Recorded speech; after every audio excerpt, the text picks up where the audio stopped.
Good morning to all. Today we are going to see about the first generation and second generation mobile systems. In the first generation systems, the radio signal strength is measured by the base station with the help of the reverse voice channels, and by utilizing this, it will be able to find the relative location of the mobile with respect to the base station. In the base station, you'll be having a locator receiver. This will be monitoring the mobile in the neighbor cells. Why means if any handoff request is made, means this has to be carried on. So it monitors the neighboring cells. This mm, report maintained by the base station will be sent to the mobile switching station. The mobile switching station decides whether handoff should be done or not, depending upon the report produced by the base station. Here, what is the handoff time means it is about nearly 10 seconds. And what is the threshold value of the signal is it varies between 6 to 12 dB. So this is the important points regarding the first generation system. In the second generation system, it is also called MAHO. MAHO means mobile assisted handoff. Here, mobile station measures the signal from the neighbor station and reports to the BS. So the mobile station, while it is measuring, it is doing some work. So the work of the base station has been reduced. Later on, the base station initiates the handoff depending upon the power of the neighbors. This MAHO or second generation system is faster as your mobile switching center doesn't monitor the radio signal strength.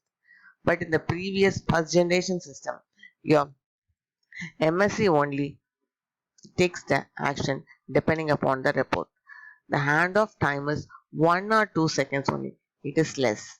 And the delta value, that is signal threshold value, is 0 to 6 dB. Next is inter-system handoff. So there are different cellular systems. So when the mobile is moving from one system to a different system controlled by a different mobile switching center, inter-system handoff is initiated because it is a different cellular system and it is controlled by or monitored by a different mobile switching center. So uh, in handoff is initiated. That type of handoff is called inter-system handoff. Then we know what is handoff. That is the transfer of call from station, from one base station to a different base station. So prioritization of the handoff is done. Why this prioritizing of handoff is required? Because we know call two types are there. One is call can be blocked or a termination of a call in the mid of the conversation is happening. In the normal cases, this is happening. But among these two, which is annoying means the termination of the call in the mid of the conversation is very much disturbing than a new call being blocked. So we have to prioritize the handoff in order to avoid the termination of the call in the middle of the conversation. To avoid it, we have to prioritize the handoff. So there are types, some types. God channel. So what is God channel? Here, a fraction, a certain number of channels eh, available among the total channels will be reserved for the handoff request. So some of the channels available in the total channels for that particular system will be reserved for handoff request. So it has both positive as well as negative aspect.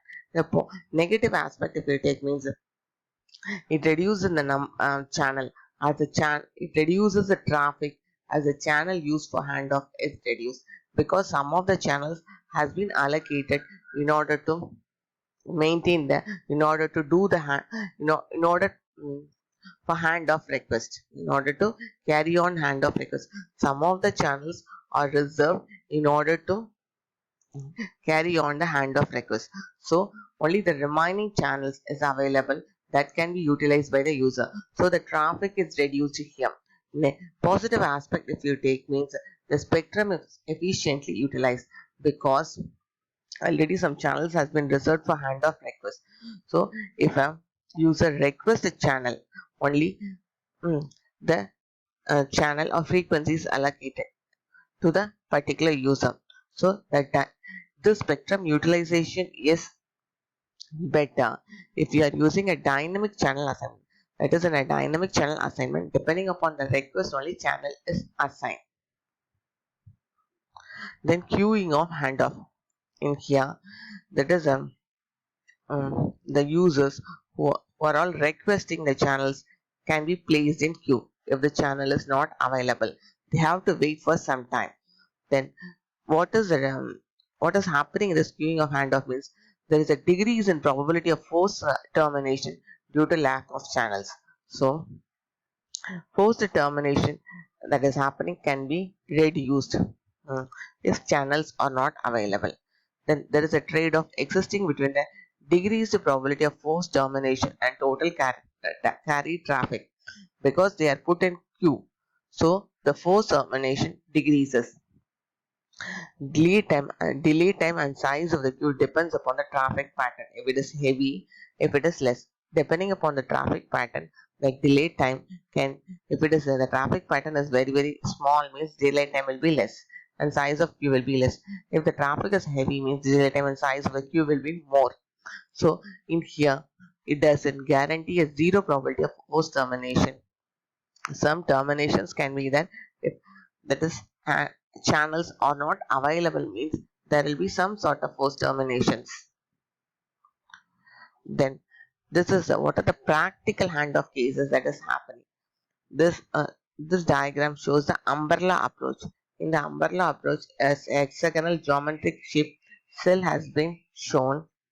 In that cell, we are having a large antenna that is a more power. We can say the antenna is having a different height and a number of smaller antennas. So why this large antenna and small antenna is used? Let us see.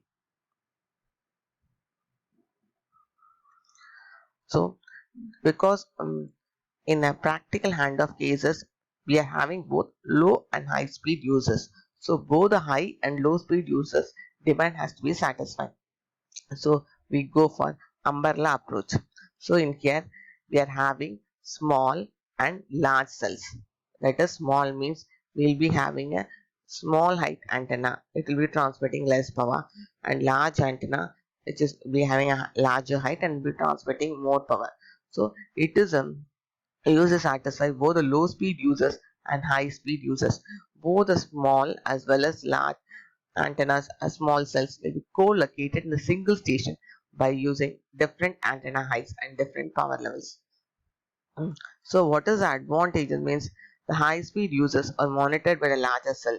So it doesn't, the number of handoff required requested by him will be minimized because a little bit larger area, the high speed user is monitored by a large antenna. So the number of handoff that he requests is minimized.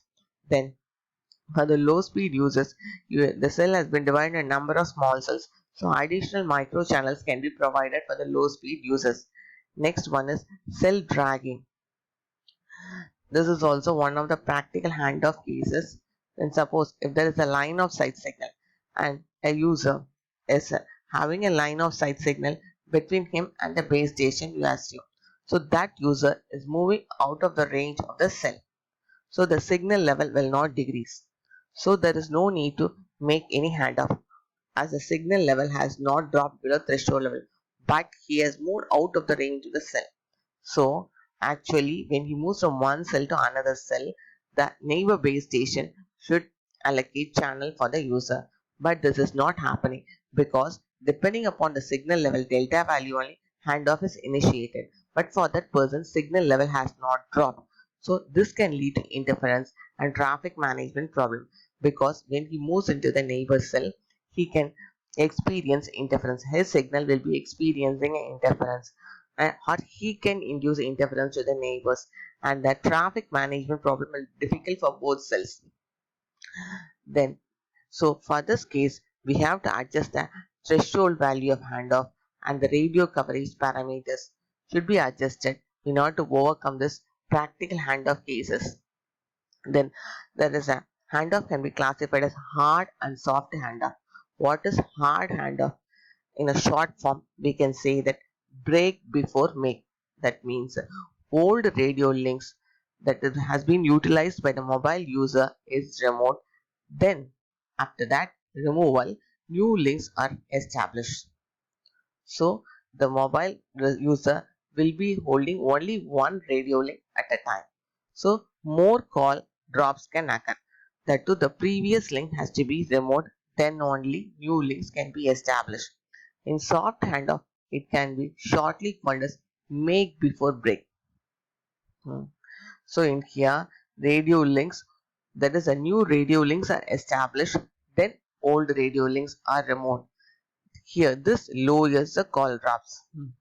So if the new radio links are established are successful means old radio links will be removed. So this is done by the mobile station.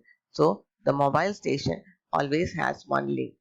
Then what do you mean by handoff? It doesn't mean a change in channel, but it switches to another base station. So that base station will be allocating the channels. Thank you.